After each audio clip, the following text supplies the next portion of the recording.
নমস্কার বন্ধুরা, শ্রেয়সীর রান্নাঘরে আপনাদের স্বাগত জানাই।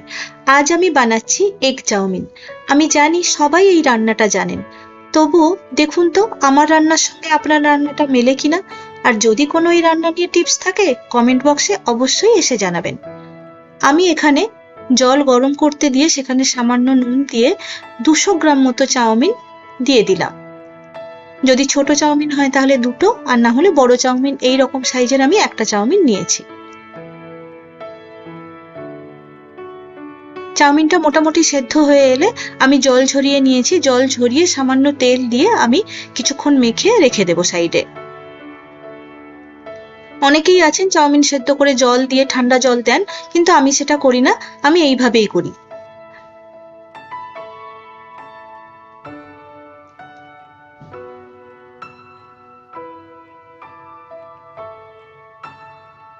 এবারে আমি এখানে দুটো ডিম নিয়ে সামান্য নুন দিয়ে ফেটিয়ে নেব, দিয়ে ডিমটা আমি ভেজে নেব।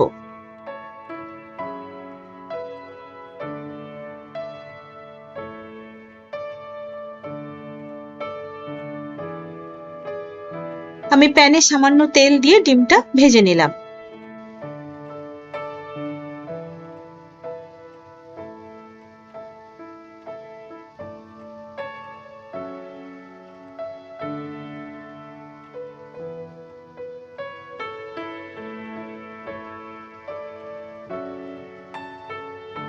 ডিমটা ভাজা হয়ে গেলে আমি ডিমটা সরিয়ে এবারে ওই প্যানেই 6 থেকে 7 চামচ তেল নিয়ে নিলাম।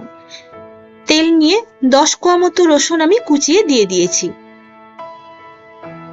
এরপর একটা পেঁয়াজ কুচি করেও দিয়ে দিলাম, দিয়ে সামান্য ভেজে নেব।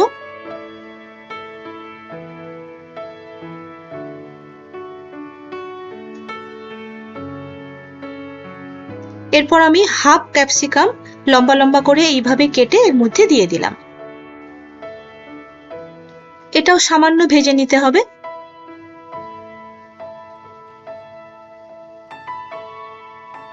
এরপর হাফ গাজর কুচি আমি দিলাম।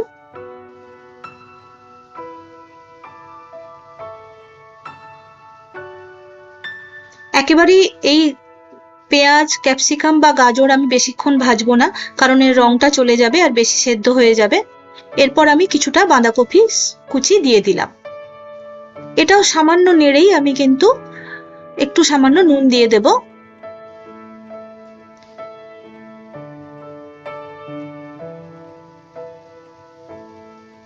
এই অবস্থায় সামান্য নুন দিয়ে দিলাম। নুন দিয়ে একটু নেড়ে চেড়েই আমি চাউমিনটা দিয়ে দেব।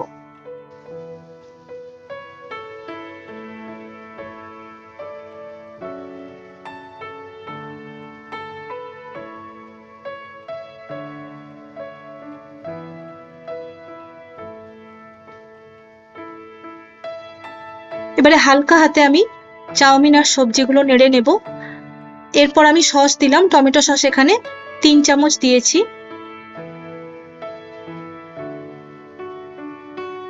1 চামচ ভিনেগার দিলাম। 1 চামচ সয়া সস দিলাম।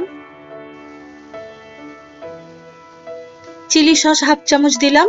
আর রেড চিলি সস আমি 2 চামচ দিয়েছি। চাইলে আপনারা পুরোটাই রেড চিলি সস বা পুরোটাই গ্রিন চিলি সস দিতে পারেন।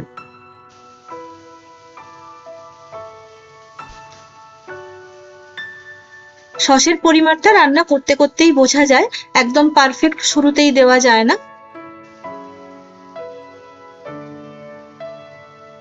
এবারে হালকা হাতে আমি নেড়ে নেব।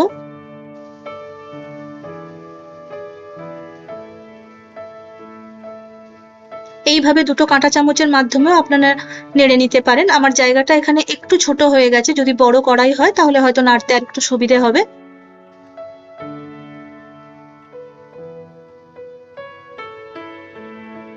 এইভাবে নাড়তে নাড়তেই আপনি বুঝতে পেরে যাবেন যে সসের পরিমাণটা ঠিক হলো কি হলো না।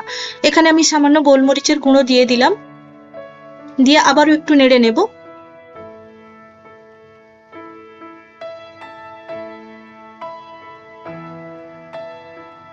ঠিক এই রকম অবস্থায় আমি বাকি আরো অর্ধেকটা পেঁয়াজ দিয়ে দিলাম, আর অর্ধেকটা ক্যাপসিকাম দিয়ে দিলাম, আর কিছুটা বাঁধাকপি দিয়ে দেবো।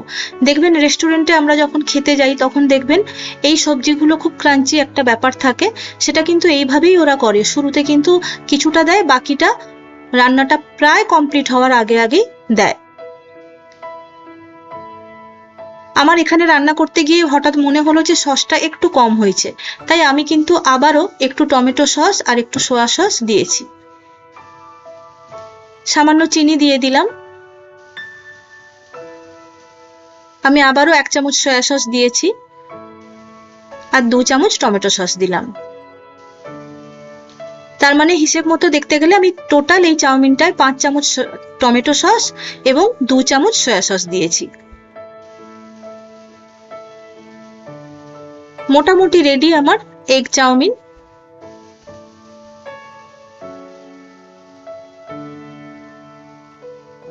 যেভাবে পরিমাণগুলো দেখালাম এইভাবে বানিয়ে একবার দেখবেন, খেতে কিন্তু একদম ঠিকঠাক হয়।